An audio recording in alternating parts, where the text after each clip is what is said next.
سمجھو گے تو مٹ جاؤ گے اے ہندوستان والو، تمہاری داستان تک بھی نہ ہوگی داستانوں میں۔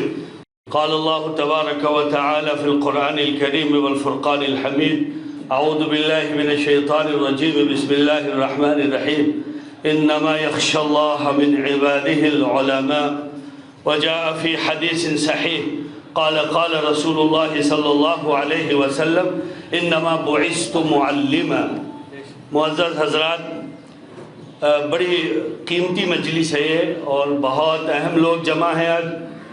قاری صاحب کی جو کرامتوں کے عرضے کے مجھ سے پیشرو حضور نے کیا ہے، میں سمجھتا ہوں یہ سب سے بڑی کرامت ان کی یہ ہے کہ اتنے سارے علماء کسی ایک مجلس میں تشریف فرما۔ بھائیوں، بڑی اہم بات قاری صاحب نے آپ کی طرف کہی ہے، اور جس مقصد سے انہوں نے اس پروگرام کو کیا ہے، میں سمجھتا ہوں کہ یہ پیغام آپ لے کے جائیں۔ میں اس بات کو ایک دفعہ آخر میں اس لیے کہنا چاہتا ہوں کہ ہمارے بہت سے بھائی بھٹک گئے۔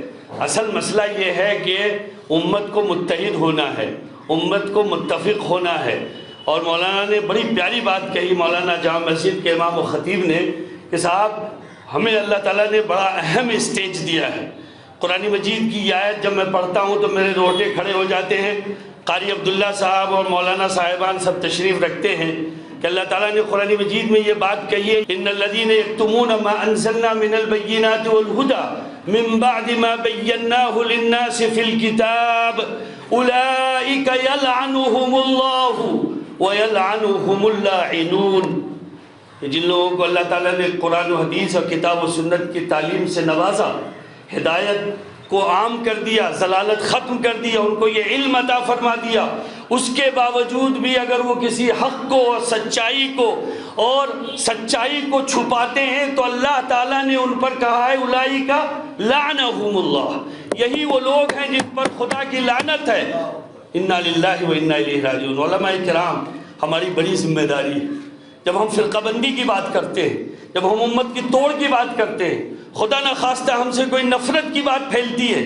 ابھی پچھلے دنوں ہماری میں سے کسی شخص نے ایک حفوات و بکواس بکا ہے، ہم اللہ کو کیا منہ بتائیں گے؟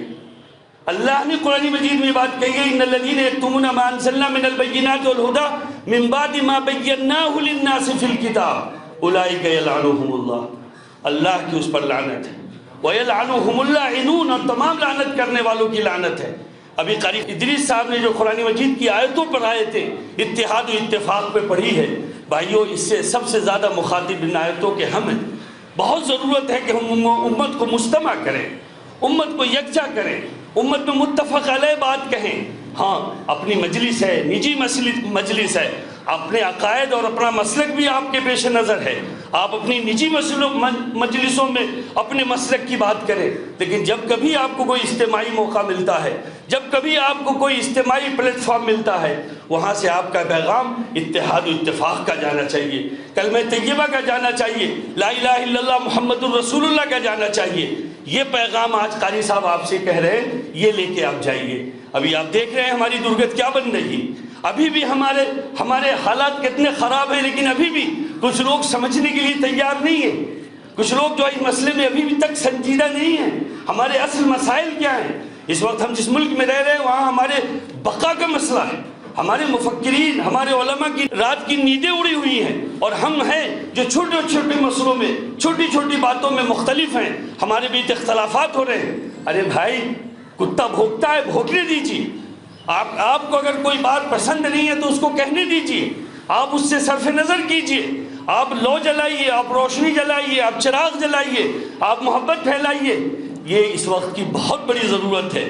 بہت اچھا شعر علامہ اقبال کے حوالے سے سنایا قاری صاحب نے، نہ سمجھو گے تو مٹ جاؤ گے اے ہندوستان والو، تمہاری داستان تک بھی نہ ہوگی داستانوں میں۔ مولانا علی میاں ندوی رحمۃ اللہ علیہ نصف صدی پہلے سے یہ بات زور سے اور قوت سے کہتے ہوئے آ رہے ہیں کہ اس ملک کی جو تنظیمیں ہیں وہ ہندوستان کو اسپین بنانے کا خواب دیکھ رہی ہیں، لیکن آج بھی ہماری آنکھیں نہیں کھل رہی ہیں، آج بھی ہم جو ہے سنجیدہ نہیں ہیں، آج بھی ہم جو ہے مفاد پرست بنے ہوئے، مطلب پرست بنے ہوئے ہیں۔ جی بھائیوں، ہم کو ان سب سے اوپر اٹھنا ہوگا۔ قاضی صاحب نے جس طرح سے اس پروگرام کے ذریعے مسالک و مکتب فکر کو جمع کیا ہے، اور آج کے اس پروگرام میں جمع کر کے ہم سب کے پیش نظر جو بات یہ ڈالنا چاہتے ہیں، جس کی طرف ان کے مقالے میں اشارہ تھا، کہ ہم متحد ہوں، ہم متفق ہوں، ہم امت کے اتفاق و اتحاد کی کوشش کریں، ہم ایسی باتیں کریں جو سب کے لیے مشترکہ باتیں ہوں، قابل قبول بات ہوں۔ اللہ تعالیٰ کو وہ لوگ پسند ہے۔ یا ایھا الذین آمنوا قولوا قولا سدیدا یصلح لکم اعمالکم ویغفر لکم ذنوبکم من یطع اللہ ورسولہ فقد فاز فوزا عظیما۔ بار بار آپ نکاح میں یہ آیت پڑھتے ہیں۔ جی اللہ تعالیٰ نے قولوا قولا سدیدا سے مفسرین نے بیشتر کلمہ طیبہ لا الہ الا اللہ مراد لیا ہے کہ اگر تم اس مفاد عامہ کو پیش نظر رکھو گے یصلح لکم اعمالکم۔ علامہ آلوسی کہتے ہیں اے یتقبل حسناتکم، تمہاری اللہ نیکیاں قبول کر لے گا۔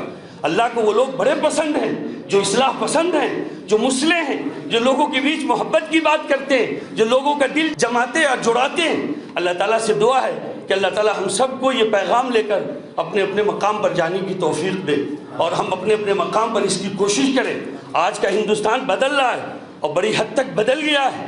آپ نے ابھی دیکھا ہے کہ تریپورہ پر کوئی سرکردہ شخصیت بولی نہیں ہے اور کس قدر ظلم و جبر ہو رہا ہے، لیکن بھائیوں ہمیں قبل اس کے کہ یہ طوفان ہم تک آئے ہمیں اس طوفان کو روکنا ہوگا، اور روکنا ہم کو اسی طریقے سے ہوگا جس طریقے سے ہم کو قرآن مجید نے ہدایت دی ہے، رسول اللہ نے ہدایت دی ہے۔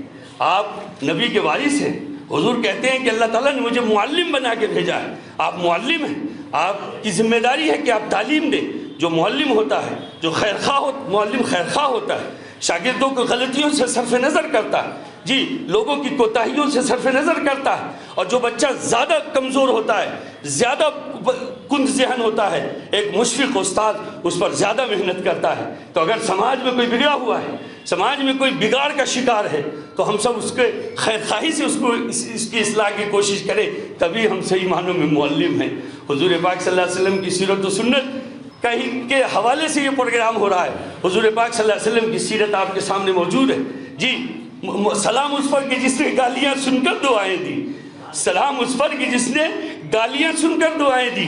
آج ہم اتنے جذباتی ہیں کہ ہم اپنے خلاف ایک لفظ نہیں سن سکتے، اپنے مسلک کے خلاف ایک لفظ نہیں سن سکتے۔ مجھے کہنے دیجئے اپنی محبوب شخصیات کے خلاف ایک لفظ نہیں سن سکتے۔ شخصیتوں نے معاف کر دیا اور ہم واویلا کر رہے ہیں۔ ہم چاہتے ہیں کہ ماحول خراب ہو۔ آپ یقین رکھیے میں آپ کو باخبر کرتا ہوں کہ جو لوگ منفی عناصر اور منفی کوششوں میں لگے ہوئے ہیں ان کے پشت پر کسی نہ کسی کا ہاتھ ہے۔ وہ منتظر ہیں اس بات کے کہ آپ اسے چھیڑیں اور وہ آگ لگا دیں اور وہ کئی لوگوں کے خلاف ماحول خراب کر دیں۔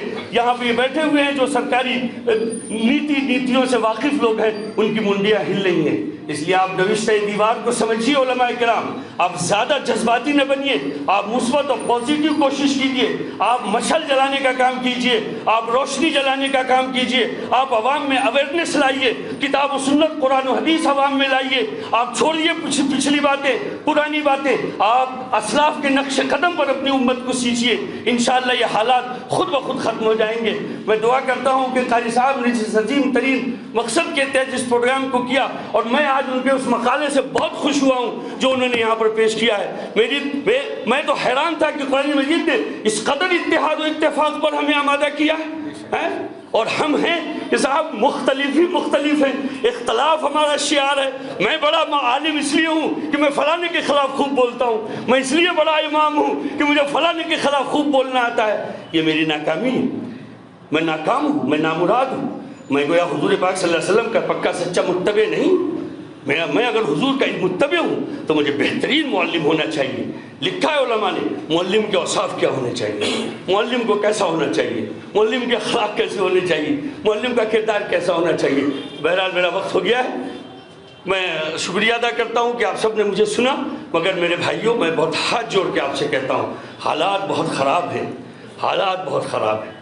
نوشتہ دیوار کو پڑھیے اور اپنی صفوں کو متحد کیجیے، اپنے لوگوں میں اویئرنیس لائیے، بہت ضرورت ہے۔